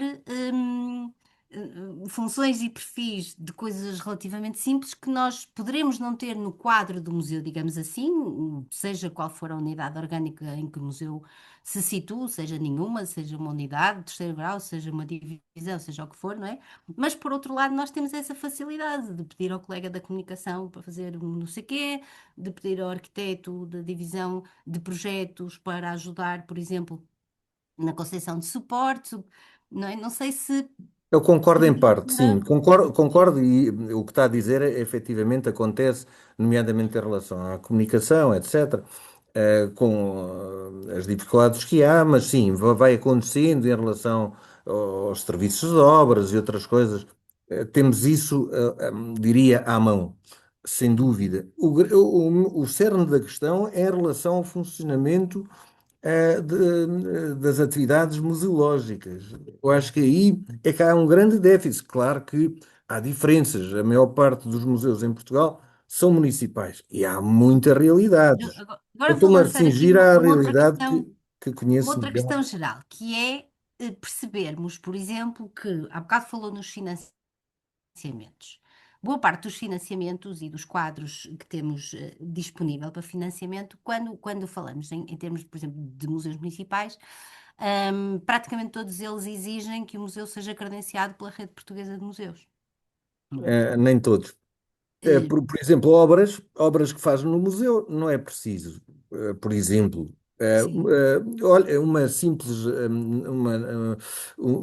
entre aspas, mas uma nova exposição, uma nova museografia não é preciso. E por aí afora, se formos, o Mas, essencial da coisa não é preciso. Agora, claro que há algumas situações são, mas nem não. todas, nem todas. Nós temos uma série enfim, de quadros de financiamento que têm, de facto, essa exigência, não é? A minha questão é um bocadinho, como é que nós poderemos sensibilizar, digamos assim, e que papel até a Rede Portuguesa de Museus poderá ter em sensibilizar, por exemplo, os municípios para terem quadros profissionais qualificados nos seus museus que os conduzam à credenciação. O É. grande problema é que, e eu tenho verificado e tenho falado com muitos colegas, muitas vezes os dirigentes não veem como uma necessidade o estar credenciados. Vêm às vezes até como um problema, veja só. Veja só, vem como um problema. E, portanto, aí a mobilização às vezes acontece, mas nem sempre acontece. Se não for realmente qualquer coisa que seja obrigatório, porque as coisas muitas vezes têm de funcionar assim, partindo inclusive da Associação Portuguesa de Municípios, desta obrigatoriedade para financiamentos, se não for com coisas fortes e que realmente toquem até no bolso, que muitas vezes as coisas são assim, a parte financeira à frente, não se consegue mudar determinado tipo de coisa. É bom mudar mentalidades, mas bom, para as mudar, às vezes tem É de ser difícil. de outra forma e da forma que realmente se efetiva, se faz mobilizar e a parte financeira é fundamental. Por isso é que eu diria, dos financiamentos, é qualquer coisa que me parece que poderia ser eficaz. Outra coisa é, realmente, porque é que quando se financiou a rede de bibliotecas foi necessário esta obrigatoriedade de ter determinados quadros, nomeadamente um diretor. Se for verificar, a maior parte dos museus municipais não tem. Primeiro, até é uma dificuldade. Sim, Como é que se enquadra na legislação sim. e sabe como é que é É nas uma câmaras? dificuldade Muitas vezes funcional são até. chefes de divisão, muitas vezes são Funcional, chefes de divisão, exatamente. outras vezes são coordenadores informais, e coisas do género, não é? Porque Mas não eu há agora, realmente Rui, esse estatuto, não é essa designação, não é claro. a nível Isso é uma interno. dificuldade funcional dos municípios, não é? Da própria estrutura orgânica pronto, vemos com várias variantes como é que cada município, também dependendo do interesse e do investimento que faz, no fundo, nas suas estruturas museológicas, consegue resolver esse assunto. E agora pegava um bocadinho, precisamente no que estamos a falar, e lançava aqui o desafio aos nossos queridos diretores de museus nacionais com uma última questão que me parece que também não podemos deixar de abordar e que tem a ver com a percepção que cada um de vocês, enfim, possa partilhar connosco relativamente à importância da aplicação do regime de autonomia dos museus nacionais. Portanto, não chegou a ser aplicado o regime, não é? Não chegou a sair para a praxis, continua a ser uma incógnita como é que vai ser a sua aplicação no quadro da gestão de museus e monumentos. Mas como é que vocês percepcionam que isso poderia, eventualmente, dar-vos margem de manobra enquanto dirigentes, não é? Para conseguir encontrar soluções para estes problemas, dos nossos colegas, das nossas equipas, não é? Dos nossos profissionais. Em que medida é que vocês consideram que realmente é necessária a aplicação do regime de autonomia nos museus nacionais? Que margem de manobra isso poderá dar quando implementada e se implementada aos diretores para cada um, a sua forma de ser e de estar e de liderar equipas, como é que isso poderia contribuir favoravelmente para a valorização dos nossos profissionais? É uma pergunta final que deixo aos nossos colegas. Começo, se calhar, pela Doris. Começar já por, Já por, dá. por falar, antecipando um bocadinho aos outros, mas porque estava até só ainda completando um pouco o que o Rui Cortes estava a falar, mas também ainda em relação a museus que saem diretor e essas que se coordenadores, não esqueçamos de museus que já pertenceram ao Ministério da Cultura e que foram municipalizados e que perderam essa figura de diretor e que falta fazer a avaliação que é que isso significou. Peço desculpa voltar à questão anterior, mas estava aqui a querer intervir há pouco, porque ou te acompanhei de parte esse processo. Agora, em relação ao regime de autonomia, é uma questão que todos nós falamos e que sentimos e que ultimamente, ou que frequentemente se resume à questão de termos ou não um número de contribuinte que nos permita fazer uma gestão financeira e de recursos humanos mais ágil, e que sabemos que isso possivelmente não se vai concretizar como já o tivemos. Já fui diretora em tempos do IMC, do Instituto dos Museus de Conservação, tínhamos uma capacidade de autonomia em termos de gestão financeira que neste momento não temos, nem perspectivo que voltemos a ter. E de facto isso traduziu-se numa maior facilidade e uma maior rapidez de resposta às necessidades cotidianas, mesmo passando por esta questão da programação, porque nós estamos a falar muito das questões da relação com a comunidade, da acessibilidade, da inclusão, da sustentabilidade. Ora, isto prende-se muito com a programação. Como é que eu consigo programar com antecedência e ter uma visão que eu reparo que quando falo com os museus municipais, e portanto aí discordo um pouco com o colega Rui Cortes, porque eu falo que os colegas museus municipais já têm toda a programação do próximo ano definida ao pormenor, por datas, devidamente orçamentado e cabimentado, e nós nos museus nacionais não o conseguimos fazer, pelo menos eu falo por mim, por mais que tenhamos feito um orçamento a meio do ano e um programa de atividades, isso não significa que se traduza na prática numa verba que exista, que nós consigamos gerir ao longo do ano de uma forma, digamos, planeada, em parte porque também ainda estamos num processo de aprendizagem, sabemos, estamos numa fase de mudança institucional, mas também porque dependemos de muitos fatores externos, começando por questões políticas, questões de visões que nem sempre são questões de visão estratégica para a política museológica, mas mais questões administrativas e que depois têm reflexo na nossa capacidade de atuação. E, portanto, questões como essa de há 2, 3 anos que solicitamos um reforço ao nível de recursos humanos em determinadas áreas que são essenciais, como o caso das áreas da educação, que não temos pessoas a tempo inteiro, o caso da comunicação, por aí fora, questões e que não nos são possibilidades de dar resposta, nem têm capacidade de fazer esse processo de contratação, nem que seja pontual, a abertura de concursos, portanto, de facto, era urgente pensar essa questão da autonomia, pensando neste caso específico de uma gestão de recursos humanos e de gestão de recursos financeiros, mas obviamente que a autonomia se estenda muito mais do que isso, não é? Falando ao nível da própria gestão das coleções museológicas, da circulação de coleções, ao nível das exposições, que facilmente essa autonomia poderia e deveria ser dada aos diretores, e porque também isso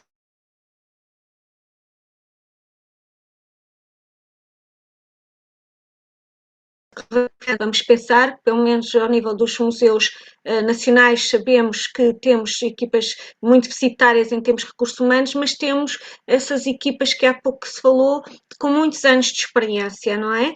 E, portanto, estão capacitadas para dar respostas em termos de melhor gestão das coleções, de questões de empréstimo, de circulação, de conservação, e esse campo já poderia ser aplicado um nível de autonomia que de facto ainda não se conseguiu alcançar.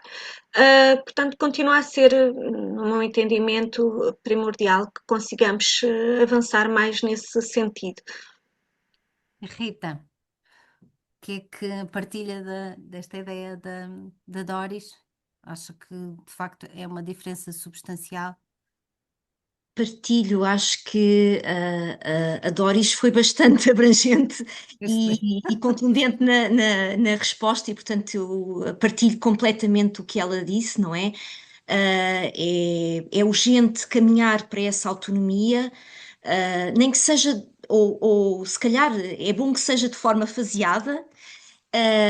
E é muito importante, sobretudo, deixem-me só aqui acrescentar um aspecto. Muitas vezes as dificuldades que temos são concretas e ao nível de coisas básicas, como a gestão do dia a dia, como o pagamento a fornecedores de serviços e de bens, e que de facto são processos, porque estão dependentes da nossa estrutura central, muito morosos e complexos. E às vezes isso não se coaduna com certas realidades. E quando se está, por exemplo, no caso de Beja, numa cidade pequena, onde toda a gente se conhece, num concelho periférico, onde há pouca oferta de serviços e de bens, essa morosidade nos pagamentos causa-nos imensos transtornos à equipa, porque as pessoas vêm bater à porta e muitas vezes não compreendem essa demora. E isso influencia a nossa ação diariamente, bloqueia-nos em muita coisa. Portanto, a autonomia passa, como a Doris falou, por questões de programação, de gestão financeira de recursos e também por estas questões administrativas que dificultam e transtornam, tornam mesmo infernal o nosso cotidiano. Quero só acrescentar muito rapidamente também que é bom, e eu penso que os dirigentes e que as equipas também têm consciência disso, que a autonomia vai exigir de nós todos maior responsabilização e um maior compromisso. E é bom que também estejamos, e penso que estamos cientes disso. Portanto, nós depois temos que apresentar os resultados de outra forma, mas isso também compromete-nos mais e também é uma forma de nos mobilizarmos internamente, porque temos mais capacidade para atuar, não é? E mais flexibilidade. E eu, para terminar, questionava só o Dr. Jorge em termos de como é que esta questão se coloca nos Açores. Coloca-se do mesmo modo, todas as Uhum. mesmas dificuldades. É necessário criar legislação para conceder mais autonomia às direções dos museus. Há muita coisa que não se consegue fazer porque não há autonomia, há uma carga burocrática muito grande, qualquer solicitação que se faça à tutela demora semanas, muitas vezes são confrontados com questões como aqui já referiram do dia a dia. Os pagamentos são eu tenho pagamentos, por exemplo, desde maio a aguardar provimento financeiro no Departamento das Finanças do Governo Regional e os fornecedores batem à porta e vêm falar comigo, eu não tenho resposta para lhes dar, não sei quando é que o pagamento vai ser efetuado. Mas ao nível da gestão do dia a dia, ao nível dos planos de atividades, tudo isto, se nós não contornássemos às vezes algumas situações, os museus teriam muito menos atividade. Temos de tentar simplificar ao máximo, não tornar, não praticar ilegalidades, mas tentar encontrar formas expeditas de sobrevivermos ao excesso de burocracia que todos sujeitos. Bom, passamos agora esta nossa ronda de questões, que foi muitíssimo interessante ouvir os pontos de vista de todos, mas a hora já está um bocadinho avançada e deixo por isso aqui algum espaço também para quem nos está a assistir, um pequeno espaço de tempo para colocação de algumas perguntas, algumas questões por parte do público que está connosco. Peço que sejam breves, sucintas, para não adiantarmos muito a hora e conseguirmos, enfim, ver respondidas algumas perguntas que possam surgir desse lado.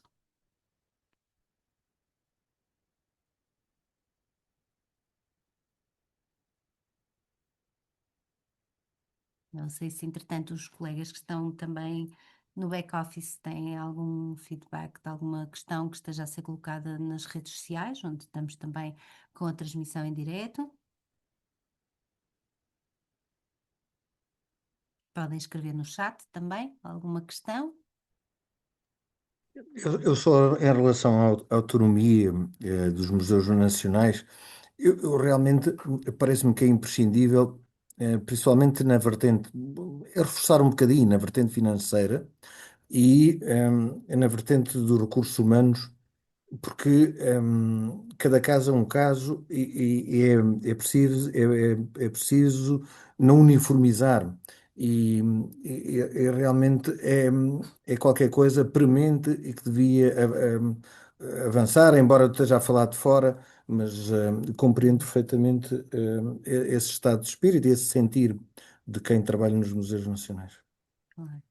Ora bem, tem aqui uma mãozinha levantada da nossa colega de Mértola, Lígia Rafael. Penso que tens alguma questão, Lígia. Boa noite, tudo bem? Olá, boa noite a todos. Não é bem uma questão, antes de mais dar os parabéns por este debate, mais um debate excelente, com um grupo de intervenientes também excelente, os museus do Baixo Alentejo muito bem representados, o que também é hum, muito bom. Hum, Tudo o que foi dito, pronto, eu partilho de muito daquilo que foi dito, só gostaria de reforçar aqui um pouquinho, e que o Rui falou muito bem, e a Rita também, que está agora a integrar aqui também estes museus, esta rede de museus do Baixo Alentejo também referiu, que é de facto aquilo que nós podemos ganhar com um efetivo trabalho em rede, potenciando as parcerias, potenciando o que cada um temos de melhor, porque já percebemos que não vamos ter museus ideais com os recursos humanos ideais, não é?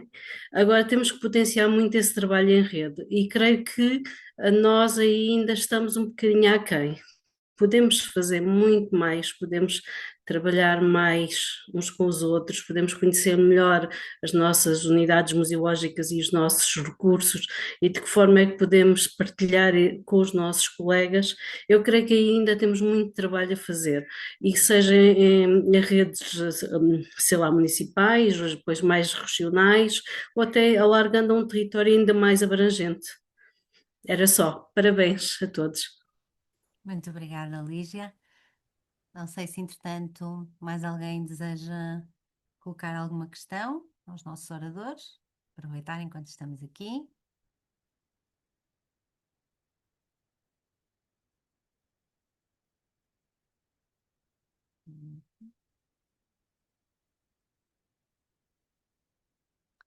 Bom, se não há mais questões a colocar,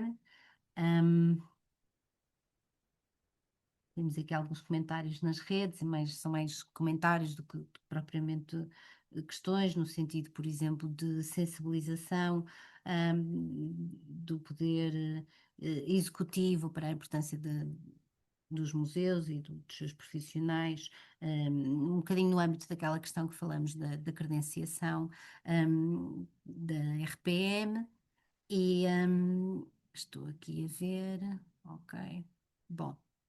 Penso que não temos, nesta altura, mais questões para abordar. Eu gostaria, uma vez mais, de agradecer imenso a participação dos nossos convidados, a sua generosidade em poder estar aqui a partilhar o vosso tempo, a vossa experiência, a vossa reflexão, no fundo, as dificuldades que nos unem. Também há coisas boas, não é? Mas neste caso, enfim, o panorama tem realmente alguns desafios pela frente. Penso que com este debate nós conseguimos perceber que a realidade do mundo dos museus, independentemente da sua tutela, se são no norte, centro ou sul, se são nas ilhas, partilhamos todos um conjunto de desafios que são grandes, não é?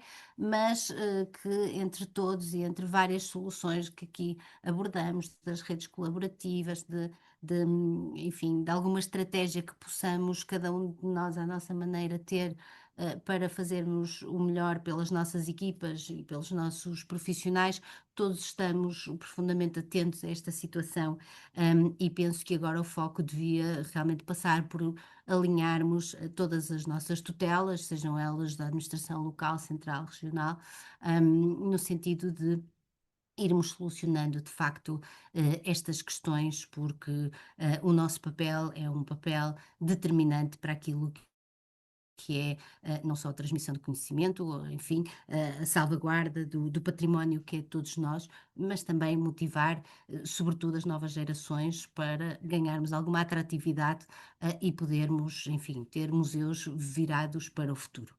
Agradeço uma vez mais a presença dos nossos convidados, agradeço também aos nossos colegas da direção do ICOM, a Natália, a Mariana, o Roberto, o David, nosso presidente, que estiveram hoje aqui presentes, e a todos aqueles que puderam partilhar um bocadinho do vosso tempo para estar aqui conosco a debater estas questões do lado lá do ecrã, nas redes sociais também, e o ICOM está ao dispor dos profissionais de museus, como sempre. Muito obrigada então, e uma boa noite a todos. Muito obrigada. Boa noite. Obrigada. Obrigada. Não sei se Boa o noite. David quer aproveitar e falar um bocadinho também do próximo Boa debate. noite. Obrigado. Posso só anunciar, mas muito em breve será divulgado. O próximo debate será no dia 13 de janeiro, salvo erro.